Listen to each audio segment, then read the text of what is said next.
Follow along with us on a trip we took to Portugal in February 2024.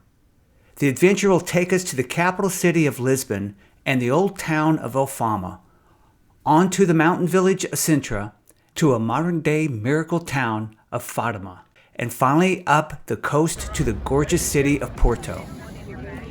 As this is also a foodie trip, we will dine at some of the best reviewed restaurants by the Michelin Guide and Anthony Bourdain. Please join us. As we landed in Lisbon in the early afternoon, we decided to fight our jet lag by dining at the famous Cervejaria Ramiro restaurant recommended by Anthony Bourdain, featuring their famous spider crab. It can be difficult to get in as Ramiro's doesn't take reservations and the lines can be long at dinner. However, we arrived at 3 p.m. and found a table ready for us. And it's a little bit sweet. This one? Yeah. The locals at our table explained the type of lobster typically served here. Garlic butter, clams. What is this? Garlic clams. Very fresh. It feels very light. It's just a good balance of garlic and butter. We chose a Portugal green wine made with early harvested grapes just before they change color and the sugar content rises. How good is it? It's good. Good. It's nicely balanced wine. The spider crab. We decided on the spider crab. Oh, we get a block. We get a block to crack it. Crack it? Yes. To crack the. You get a hammer. Oh, you put it on it. Instead of crab leg crackers, we used mallets.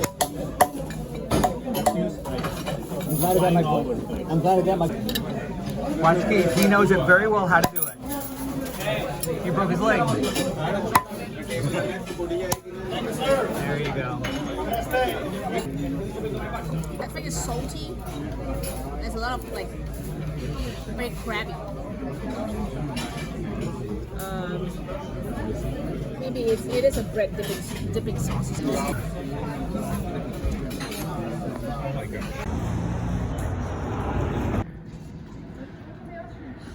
We're walking up to the top of the plaza. And I bet the tour will bring us there tomorrow in the bus. After dinner, we climbed the steps and streets of the old city and arrived for a beautiful sunset.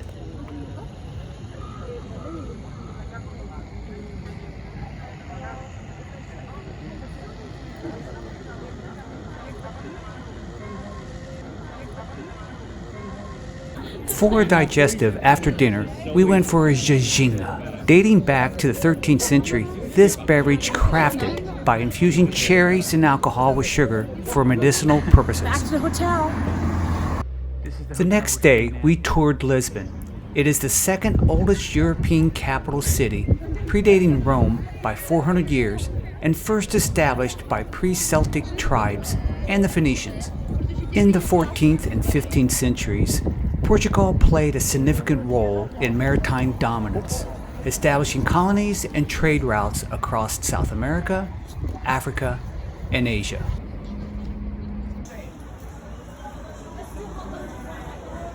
Now we go onward to Pasteis Jubileum. It is the original place that started selling Portuguese egg tarts, dating back to 1837, and they were outstanding. For lunch, we visited another Anthony Bourdain hotspot, O Trevor, or the Clover. It was a busy noontime, so we found a place at the bar. The pork sandwich is what Anthony suggests. However, we found it dry and with not a lot of taste. The croquette roll we shared with mincemeat and topped with an egg was delicious. You toilet here before you go. I know.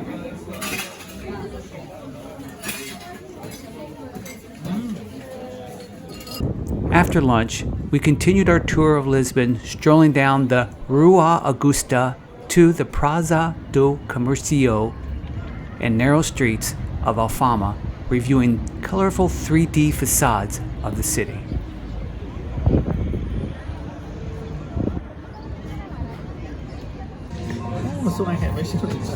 We are currently at ZunZum, and this is a Michelin Gourmet restaurant. And this is the kitchen. Marlene Vieira. And This is the chef. that's her. For dinner, we treated ourselves to a Michelin-rated gourmet restaurant, ZunZum. It's rated as a high-quality contemporary cuisine that is based around traditional Portuguese recipes. ZunZum.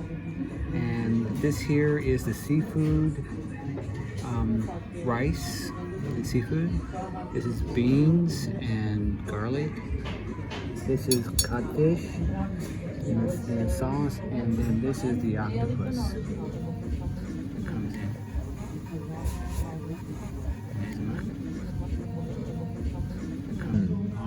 What type of flour is that? For dessert, we had a strawberry edible, mousse edible topped peasant. with pistachios. Yeah, oh, viola. Done.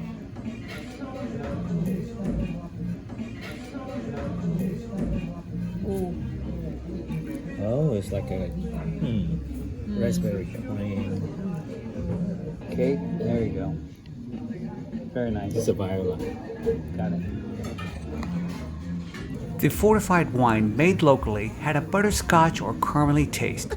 It was an excellent pairing You know, with our you're dessert. gonna walk me home. You're gonna carry me home. It's only 2.5 miles. 1, 2.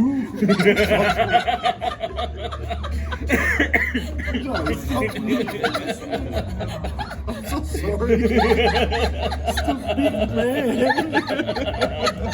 Every dish here was excellent, and we enjoyed ourselves with the waitstaff. Back to the hotel.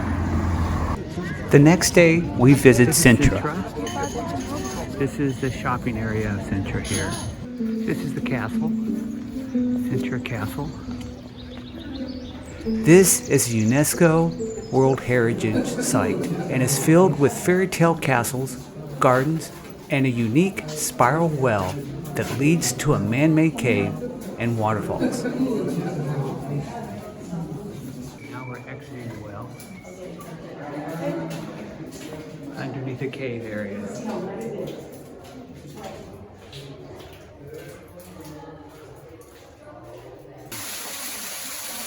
So the difference, this is going down 9 levels to heaven. In Buddhism, it's 9 levels to hell. But this is paradise. Yeah, but it's paradise.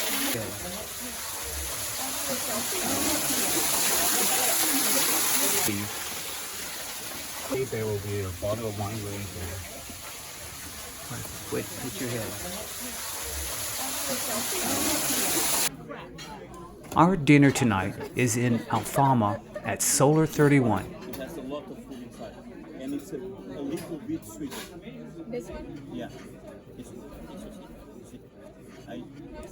The mussels, octopus salad, and seafood stew were excellent. Lou and Keith especially enjoyed the monkfish seafood rice skillet that we came back later in our trip to have it again. The next day, we visit the walled village of Obidos. We enter through a double-gated wall built to slow down invaders. Come in through here, and it's gated in 2 areas. This protects the entrance where they could. And then onto cobblestone streets of this well-preserved medieval town. Let's explore what's in it. We are climbing the wall. The following day, we explored one of Portugal's most renowned villages, Obidos, with its enchanting cobblestone streets, charming architecture, and formidable city walls that you can adventure along. Come along with me. This medieval city offers a captivating experience. So the archers would come up on this wall and they'd shoot out here if they're ever attacked.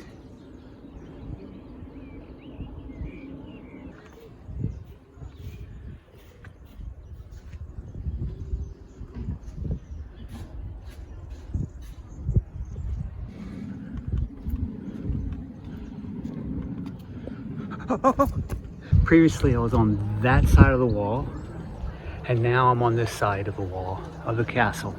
That's the castle hotel right there, and had to come up these steep steps. Some of it's just rock and the other parts of it is stones that have been put into steps.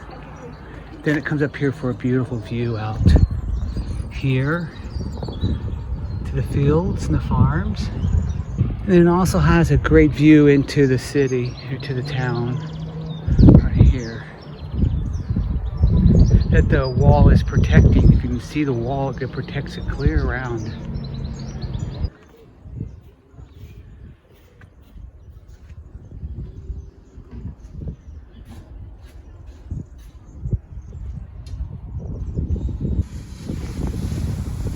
Nazare is a surfer's paradise and home to some of the largest waves in the world. It is also the most popular beach destination on the Silver Coast of Portugal. You can find dried fish on the beach, where mackerel and squid have been drying in the sun for hundreds of years. You can also buy dried fish from fishermen sitting at a small table on the boardwalk. We tried seafood stew and boiled octopus for lunch, and afterwards went up to the cliff and said goodbye to the lovely beach town of Nazare. Fatima is one of the most important pilgrimage sites for Catholics. This is where the Virgin Mary is believed to have appeared to local children in 1917. Lou and Keith enjoyed codfish at the Taberna do Bacalhau. They served 9 different cod dishes, including this one, codfish boiled in milk, broiling in an oven with onions, mashed potatoes, and mayonnaise. The next day brought a beautiful sunrise for a ride to Porto. Huge monastery. However, before, we will visit a 12th century Templar stronghold and monk convent. 15th century, 17th century. The church.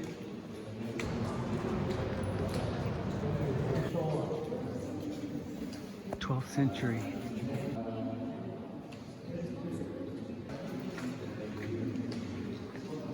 The church.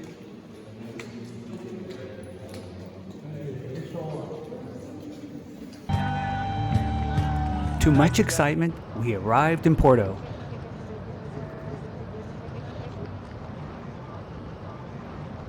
That evening, we got to explore the city and taste their fortified wine we know as port. Back to the hotel. Looking uphill from the next day, we got to explore Porto and its vibrant riverside walk. The town hall. Now in the train station, a lot of tiles with murals that show different things, like a king over there that is giving forgiveness to one of the subjects, and then here's the milling and the farming above, and then out here is the trains where they leave from.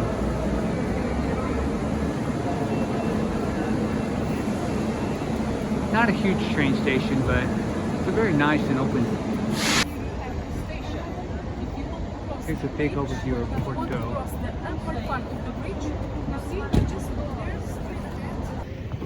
This is the River of the Dodo, which means the River of Gold. And there's the bridge, River Dodo.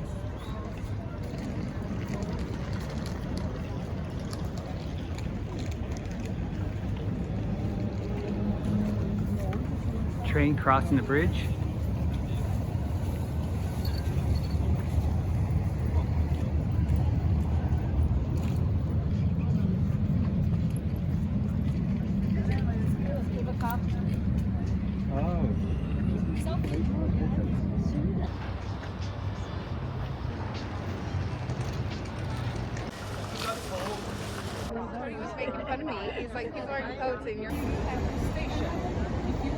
Here's a big overview of Porto.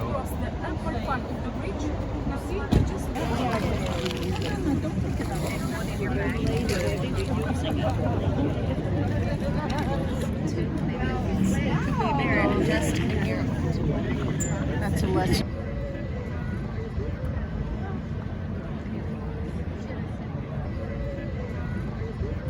We toured a wine museum in Gaia to gain insights into the port making process. Following the initial production of wine, it undergoes fortification by adding a neutral grape spirit with an alcohol content ranging from 29 to 60%. This halts the fermentation, preserves residual sugar in the wine, and elevates the overall alcohol content. At the end of the tour, we tasted two types of ports. A lighter color port that was less sweet and had a butterscotch note in it, and a darker one that had a sweet berry taste. We spent the rest of the afternoon enjoying the river views at the Waterfront Cafe and watched our last gorgeous sunset in Porto. Oh, that's good. Porto is one of my favorite cities in Europe, with its charm, golden river, colorful buildings, fabulous food, and its friendly people. We decided our last meal in Porto would be at the Ribs. It was time we got to see how Portugal cooked their meats. We shared a T-bone cooked medium rare with a side of black pork ribs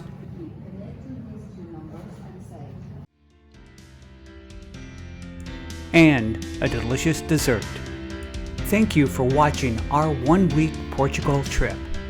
Place in the comments your trip highlights and what made Portugal special to you.